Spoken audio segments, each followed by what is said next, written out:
Hey, Tech Guide Ninjas here. Hope you're having a good day today. So today we're going to look at how to delete a Gmail account.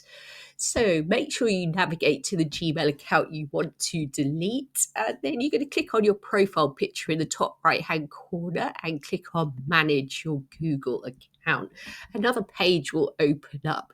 So you can type in the search bar delete account, or you can go to the left-hand side and click on data and privacy.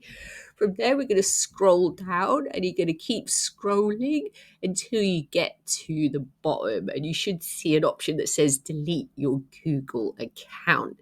So click on there and you'll be prompted to add in your password, and you also have the option to download any data you want to save before you delete your account, and that's where you can delete your Google account.